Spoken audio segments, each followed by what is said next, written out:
හරියටම ඉංග්‍රීසි වලින් කියන්නේ මොකක්ද කියලා අද අපි බලමු. සිප ගන්නකොට අපි එදිනෙදා ඉංග්‍රීසි වලින් කියනවා kiss කියලා. මට වාගේ තොල්පෙති සිප ගන්න ඕනේ. කොහොමද අපි ඉංග්‍රීසි වලින් කියන්නේ? I want to kiss your lips. I want to kiss your lips. ලිංගික හැඟීම් ඇවිස්සෙන විදියට, සරාගී විදියට කාවාරි සිප ගන්නවා කියලා කියන්නේ අපි make out කියන ඉංග්‍රීසි වර්ඩ් එක යූස් කරනවා. උදාහරණයක් විදිහට අපිට කියන්න පුළුවන් Sanduni makes out with Tharindu. Sanduni සරාගී ලෙස තරිඳුව සිප ගන්නවා. ඕගොල්ලෝ Facebook එකට යන්න ගිහිල්ලා ලහිරු මිහිරි පැන්න කියලා සර්ච් කරන්න. එතකොට එනවා මගේ Facebook page එක. මගේ Facebook page එකට like එකක් දාන්න. Thank you in advance. English films බලලා English හදාගන්න පුළුවන් සුපිරිම ක්‍රමයක් තමයි අද මම ඔයාලට කියලා දෙන්න හදන්නේ. මෙතනදී ඔයා කරන්න ඕනේ මෙතෙක් ඔයා බලලා නැති අලුත්ම English films 90ක් English subtitle එක බලන එක. චූටි notebook එකක් අරගන්න. මේ ෆිල්ම්ස් බලද්දි ඔයාට තේරෙන්නේ නැති අලුත් අමාරු වචන මේ නෝට්බුක් එකේ ලියා ගන්න. ෆිල්ම් එක බලලා ඉවර වෙලා මේ වචන වල තේරුම් ඩික්ෂනරි එකේ තනියම හොයන්න. මාස 3ක් එක දිගට දවසකට එක ෆිල්ම් එකක් ගානේ ෆිල්ම්ස් 90ක් මේ විදිහට බලන්න. මේ වැඩේ ඔයාට හිතා ගන්න බැරි ඉංග්‍රීසි නොලෙජ් එකක් ලැබෙනවා. හරියටම මාස 3 ඉවර වෙලා ඔයා මේ බලපු ෆිල්ම්ස් 90 ඔයාගේ හිතට වැදුණු හොඳම ෆිල්ම්ස් 30 තෝරගන්න. ඒ ෆිල්ම්ස් 30 කිසිම සබ්ටයිටල් එකක් නැතුව ආපහු මුලින් ඉඳලා බලන්න. මේ ෆිල්ම්ස් 30 බලද්දි ඔයාට තේරෙන්නේ නැති අමාරු වචන තිබ්බොත් විතරක් සබ්ටයිටල් ඔන් කරලා මොකක්ද ඒ වචනේ කියලා බලන්න. මේ වැඩේ ඔයා හරියටම කරොත් ඔයාගේ ඉංග්‍රීසි ගණිකාවට අපිට පොෂ් විදිහට ඉංග්‍රීසි වලින් කියන්න පුළුවන් හූක කෙනෙක් කියලා. හූක. අසභ්‍ය වීඩියෝස් අසභ්‍ය ෆොටෝස් වලට අපි ඉංග්‍රීසි වලින් කියනවා පොනෝග්‍රැෆි කියලා. හැබැයි සුද්දෝ මේකට එදිනෙදා යූස් කරන වර්ඩ් එක තමයි porn. යටිපතුල් පිස්සන්ට අපි ඉංග්‍රීසි වලින් කියනවා foot freaks කියලා. මේ වගේ මොකක් හරි දෙයකට පිස්සෙක් වගේ කැමැත්තක් දක්වන පුද්ගලයෙක්ට අපි freak කෙනෙක් කියලා කියනවා. හරියටම මෙන්න මේ වගේ. බස් පිස්සා, බස් freak, කොරියන් පිස්සා, කොරියන් freak, කීලි පිස්සා, armpits freak. කවුරු හරි කෙනෙක් හරිම මෝඩයි, හරිම ගොන් කියලා කියන්නේ අපි මේ dumb කියන word එක use කරනවා. මේකේ මේ D කියන letter එක silent. ඒ නිසා ඒක pronounce වෙන්නේ අපි කියන්නේ dumb කියන්නේ dumb කියලා කියන්නේ. අපිට උදාහරණයක් විදිහට කියන්න පුළුවන් සඳුනි මෝඩයි. කොහොමද කියන්නේ? Sanduni is dumb. තරිඳු මෝඩයි. අපි කොහොමද කියන්නේ? Tharindu is dumb. ගොඩක් අය අපිට බර්ත්ඩේ එකට wish කරනවානේ.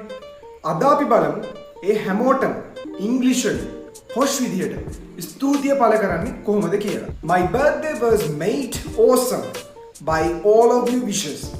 So thank you all. I felt great receiving all of your birthday wishes. So thank you all. Thank you all for showing love by wishing me on my birthday. Many thanks to everyone who wished me on my birthday. Oi miniho මොකෝ වෙන්නේ කියලා අපි ඉංග්‍රීසි වලින් කියනවා hey dude what's up. මේ dude කියන word එකේ තේරුම තමයි මිනිහෝ කියන එක. මේ dude කියන word එක සෑහෙන්න informal. අන්න ඒ නිසා මේ dude කියන word එක ඔයාට වඩා වයසින් වැඩිමල් කෙනෙක්ටවත් එහෙම නැත්නම් ඔයා ගරු කරන කෙනෙක්ටවත් කියන්න යන්න එපා. මොකද එයාගේ හිත රිදෙන්න පුළුවන්. ඉංග්‍රීසි කතා කරන්න බයද? එහෙනම් මේ වීඩියෝ එක බලන්න. සමහර ටුවරිස්ට් ගයිඩ්ලා ඉන්නවා දන්නේ ප්‍රංශ වචන 100ක් විතරයි.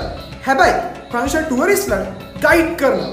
මේ ප්‍රංශ කතා කරන ටුවරිස්ට් ගයිඩ්ලා අපි ගත්තොත් මෙයාලා ප්‍රංශ දන්නේ 10%ක් විතරයි. ඉතුරු 90%ම මෙයාලගේ තියෙන්නේ ආත්ම විශ්වාසය. ඉතින් ඔයත් දන්න ඉංග්‍රීසි ටික ආත්ම විශ්වාසයෙන් කතා කරන්න. ඔයාට ඉංග්‍රීසි කතා කරද්දී තියෙන අනිත් බය තමයි වරදී කියන එක. ඉලොන් මස්ක් එක දිගට රොකට් 3ක් කැවුවා. රොකට් 3ම ෆේල් වුණා. හැබැයි 4 වෙනි රොකට් එක මිනිහට හරියටම යවා ගන්න පුළුවන් වුණා. අන්න ඒ වගේ ඔයත් ඉංග්‍රීසි කතා කරද්දී පළවෙනි පාර වරදී, දෙවෙනි පාර වරදී, තුන්වෙනි පාරත් වරදී. ඒ කමන්නේ වැඩි අතාරින්න එපා. ඔයාට පුළුවන්. කොහොම හරි පුළුවන් විදිහට කතා කරන්න. ඔයාට ඉංග්‍රීසි කතා කරද්දී තියෙන අනිත් බය තමයි අපේම ලේ තියෙන, අපේම සිංහලයෝ වචනයක් වැරදුනහම අපිට hina වෙන්න බලාගෙන ඉන්නේ. හරි, කමක් නැහැ. ඔයා මෙහෙම හිතන්නකෝ. ඔයාට ඉංග්‍රීසි කතා කරද්දී hina වෙන ඒ 1.251 ඔයාට කණ්ඩ බොණ්ඩ වෙනවද? නැහැනේ. අන්න ඒ නිසා උන් කියන ඒවා සත්ත පහකට ගණන් ගන්න නැතුව ඔයාට පුළුවන් විදිහට ඔයා ඉංග්‍රීසි වලින් කතා කරන්න ගන්න. අද ඉඳලා කිසිම වෙලාවක මේ වැඩේ අතාරින්න එපා. ඔයාට අනිවාර්යෙන් මේ වැඩේ කරන්න පුළුවන්. හැම වෙලේම ඔව් මට පුළුවන්. yes I can කියලා හිතන්න. අනිවාර්යෙන්ම ඔයාට පුළුවන්.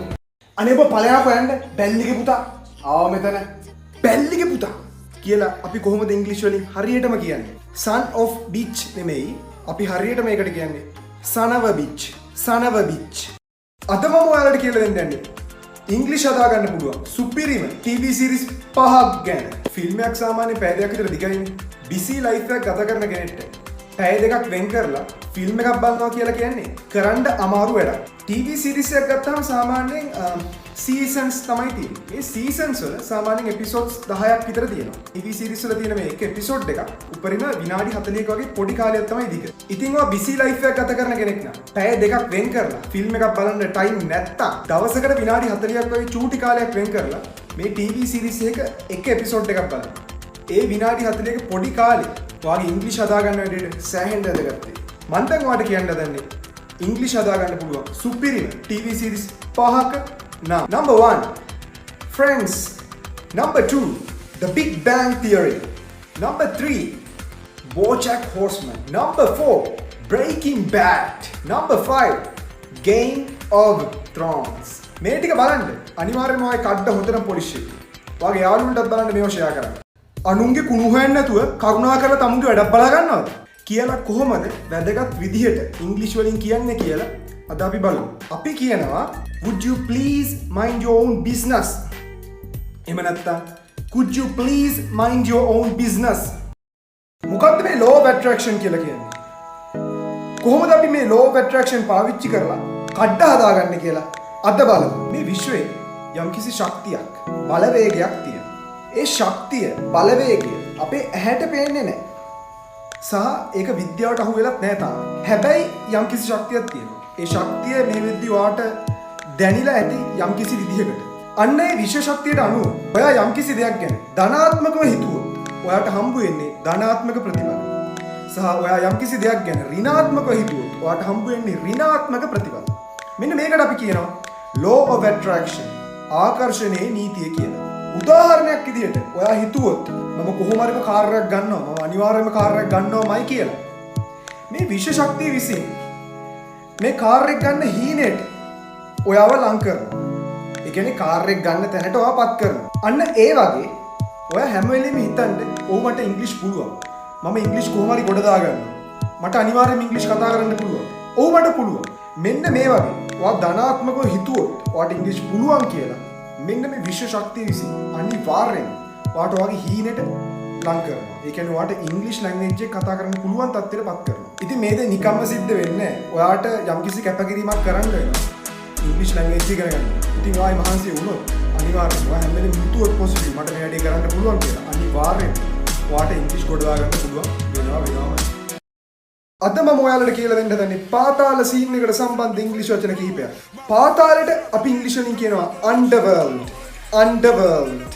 මැරයට අපි ඉංග්‍රීසි වලින් කියනවා gangster. හෝ thug. සාමාන්‍යයෙන් අපි කල්ලියට ඉංග්‍රීසි වලින් කියනවා gang කියලා. අපරාධාත්මක සංවිධානවලට අපි ඉංග්‍රීසි වලින් කියනවා criminal organizations. මේ හැම පාතාල කල්ලියකම ඉන්නවා පොලිසියට ඔත්තු දෙන ද්‍රෝහියෙක්. ඒ ද්‍රෝහියට අපි ඉංග්‍රීසි වලින් කියනවා snitch. එහෙම නැත්නම් plant. සිඟිති පාතාලයට අපි ඉංග්‍රීසි වලින් කියනවා baby underworld. පොෂ් විදිහට ඉංග්‍රීසි කතා කරන්න කැමතිද? එහෙනම් මේ වචන ටික හරියටම උච්චාරණය කරන විදිය බලමු. tomb නෙමෙයි tomb. එතකොට tom rider නෙමෙයි tomb rider. මොකද මේ tomb කියලා කියන්නේ? tomb කියලා අපි කියනවා සොහොනට. coupon නෙමෙයි coupon කියලා කියන්නේ coupon එක. කුවිතාංශය. banquet නෙමෙයි banquet කියලා අපි කියනවා මංගල භෝජනයට. demon නෙමෙයි demon කියලා අපි කියනවා යක්ෂයට. clothes නෙමෙයි close. මෙතන මේ th කියන අකුරු දෙක ප්‍රොනවුන්ස් වෙන්නේ නැහැ. ඒ දෙක silent. එතකොට දැන් මේ cloth කියලා කියන්නේ එක ඇඳුම. එතකොට clothes කියලා අපි කියනවා ඒකේ බහුවචනේ plural එක ඇඳුම්. clothes කියලා කියන්නේ ඇඳුම්. fuel. fuel නෙමෙයි fuel. fuel කියන්නේ ඉන්ධන. වාහනේට fuel ගන්න. fuel ඉන්ධන. sword. sword නෙමෙයි sword. මේක මේ w අකුර silent. ඒක pronounce වෙන්නේ නැහැ. අපි කියන්නේ sword. sword කියන්නේ මොකද්ද? කඩුව. ඔයා මේ වීඩියෝ එකේ මොකක් හරි දෙයක් ඉගෙන ගත්තා නම් ඔයාගේ යාළුවන්ට ඔයා කාට හරි වැරද්දක් කරලා I'm sorry කිව්වහම එයාට තවත් කේන්ති යනවා. අන්න ඒ නිසා I'm sorry. ඒ කියන්නේ මට සමාව වෙන්න කියන එක ටිකක් පොෂ් විදිහට ඉංග්‍රීසි වලින් කියන්නේ කොහොමද කියලා අද අපි බලමු. Number 1. I want to apologize for what I did to you. I want to apologize for what I did to you. Number 2. It was all my fault. Please forgive me. It was all my fault. Please forgive me. Number 3. I sincerely apologize for what I did to you. I sincerely apologize for what I did to you. Sex කරනවා කියලා කියන්නේ යම් කිසි පුද්ගලයෙක් එක්ක ලිංගිකව එකතු වෙනවා. හැබැයි අපි හදවතින්ම ආදරය කරන කෙනෙක් එක්ක ලිංගිකව එකතු වෙනවට කියනවා make love කියලා. අද ඉඳලා ඔයා හදවතින්ම ආදරය කරන කෙනෙක් එක්ක ලිංගිකව එකතු වෙනවා. sex කියන්න එපා. make love කියලා කියන්න. We are making love tonight. Not we are having sex tonight. What the fuck? මොන මගුලක්ද බං? කියලා අපි ඉංග්‍රීසි වලින් කියන්නේ කොහොමද? අපි ඒකට යූස් කරනවා what the hell. හැබැයි ඔයාලට හොඳටම කේන්තිගේ වෙලාවක what the fuck කියලා කියන්න පුළුවන්. හැබැයි මේ what the fuck කියන එක සෝෂල් මීඩියා වල සෑහෙන රිපෝට් වෙනවා. ඒ නිසා සුද්දෝ what the fuck වෙනුවට මෙන්න මේ ඇක්‍රොනිම් එක යූස් කරනවා. ඔයා WhatsApp ඉන්නවද? කියලා කොහොමද අපි කෙනෙක්ගෙන් ඉංග්‍රීසි වලින් හරියටම අහන්නේ කියලා අද බලමු. Are you on WhatsApp? Are you on WhatsApp? අන්න ඒ වගේ අපිට කෙනෙක්ගෙන් අහන්න පුළුවන් ඔයා WhatsApp ඉන්නවද කියලා. ඔයා Facebook ඉන්නවද? Are you on Facebook? මේ මෙතඩ් එකට අපිට කෙනෙක්ගෙන් අහන්න පුළුවන් ඔයා Facebook ඉන්නවද? Instagram ඉන්නවද? TikTok ඉන්නවද කියලා.